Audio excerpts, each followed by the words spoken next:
Nós vamos à nossa aula de reforma íntima, lembrando que não vai ficar reflexão para vocês fazerem, apenas a reflexão geral da lição como reforma íntima. Eu abri o acaso, acabei de abrir, 99. Persiste e segue, e diz assim, uma carta de Paulo, o apóstolo, aos Hebreus, no capítulo 12, versículo 12, que diz assim, portanto, tornai a levantar as mãos cansadas e os joelhos desconjuntados. O lavrador desatento quase sempre escuta as sugestões do cansaço. Interrompe o serviço em razão da tempestade, a inundação lhe rouba a obra começada, ele aniquila a coragem incipiente. Descansa em virtude dos calos que a enxada lhe ofereceu, e os vermes se incumbem de anular-lhe o trabalho. Levanta as mãos no princípio, mas não sabe tornar a levantá-la. Na continuidade da tarefa e perde a colheita. O viajor, por sua vez, quando invigilante, não sabe chegar convenientemente ao termo da jornada. Queixa-se da canícula e adormece na penumbra dos ilusórios abrigos, onde inesperados perigos o surpreendem. De outras vezes salienta a importância dos pés ensanguentados e deita-se às margens da senda, transformando-se em mendigo comum. Usa os joelhos sadios, não se dispondo, todavia, a mobilizá-los quando desconjuntados e feridos, e perde a alegria de alcançar a meta na ocasião prevista. Assim acontece conosco na jornada espiritual. A luta é o meio, o aprimoramento é o fim. A desilusão amarga, a dificuldade complica, a ingratidão dói, a maldade fere. Todavia, se abandonarmos o campo do coração por não sabermos levantar as mãos de novo no esforço persistente, os vermes do desânimo proliferarão precípites no centro de nossas mais caras esperanças e, se não quisermos marchar de joelhos desconjuntados, é possível sejamos retidos pela sombra de falsos refúgios durante séculos consecutivos. Então, essa lição aqui do Emmanuel, né, quando ele fala aqui no comecinho, portanto, tornai a levantar as mãos cansadas e os joelhos desconjuntados. Ele está falando aqui, primeiro ele faz uma alegoria com o trabalhador do campo, que pega a enxada e precisa trabalhar, precisa ganhar com o suor do seu rosto o pão do dia, e que vai, né, e que trabalha até uma certa hora do dia.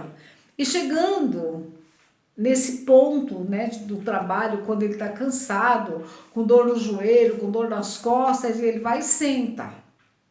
E quando ele senta, vem aquela madorna, aquela preguiça, aquela vontade de ficar, e ele olha o campo para ser cultivado e ele desanima, o sol quente, e ele pensa em ir para casa descansar.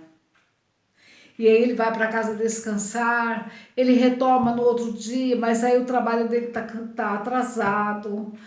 Bom, enfim, até chegar ao final da colheita, ele perdeu uma parte dessa colheita, por conta de se entregar ao desânimo, ao desalento e ao cansaço, né? O que ele chama de mãos calejadas e joelhos desconjuntados. E faz a comparação conosco na luta pela perfeição, na luta pela evolução, na luta pelo aperfeiçoamento moral. Então ele fala que assim, nessa caminhada evolutiva, nós iniciamos geralmente numa tarefa com toda a boa vontade, com todo, sabe, aquela garra, aquele ânimo, né? A maioria dos aprendizes que começam cursos das casas espíritas, a maioria, você começa com uma classe de 100 alunos, 120 alunos, na maioria das vezes. E quando você chega na metade do ano, do primeiro ano, você chega lá com pelo menos 40% a menos, é o tal do índice de evasão. Porque no começo tudo é maravilhoso, tudo é novidade, mas quando você vai trabalhando o aluno para a reforma íntima, quando você vai puxando o aluno para fazer as lições, para ler, para estudar, para não faltar, ele vai com o tempo fazendo como um lavrador, o sol quente, a preguiça, o desânimo, a vontade de descansar, as costas doendo, a mão cheia de calo e o joelho desconjuntado.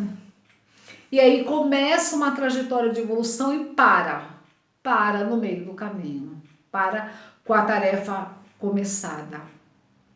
Assim é a lição de Emmanuel do Fonte Viva 99. Então, ele pede para que a gente, né, diante dessa lição, preste mais atenção. A pessoa, ela, quando ela chega num certo nível de evolução para frente, ela não para. Tem pessoas que tudo que começa, para. Começa um curso de inglês, para. Começa uma academia, para. Começa a fazer uma faculdade, para. Enfim, tudo que ele começa, ele para. Começa a construir lá, fazer uma reforma em casa e para, não conclui. Então, nós precisamos ser espíritos perseverantes em tudo que nós começamos, assim como a nossa reforma íntima, o nosso estudo da doutrina espírita, os ensinamentos de Jesus. Nós estamos há milhares de anos caminhando sem evoluir grandemente, porque ainda estamos no mundo de provas e expiações. Isso significa que assim, a maioria do aprendizado que foi feito até hoje não nos modificou por dentro. Nós aprendemos, ouvimos, entrou por aqui, saiu por ali. E se algo ficou dentro de nós, ele está enterrado e vai germinar um dia. Mas por que nós vamos esperar essa germinação lá na frente se ela pode germinar hoje? Não é assim? Então, na caminhada evolutiva, apesar de toda a materialidade que nos sufoca, apesar do mundo material ter toda a apelação, né, dos prazeres da vida, mesmo com as mãos calejadas e os joelhos desconjuntados, nós temos que todo dia perseverar, estudar, aprender, reformar, para sermos homens e mulheres melhores e merecermos viver um dia no mundo regenerado. Tá certo? Essa é a lição de Paulo de hoje. Que Jesus possa estar conosco e nos abrir a mente para as verdades espirituais. Temos que aprender que nós somos seres espirituais, vivendo uma experiência física. Nós somos seres espirituais de passagem pela Terra. E como seres espirituais, a evolução é nosso caminho. Tá certo? Um beijo grande para vocês e que Jesus nos ampare.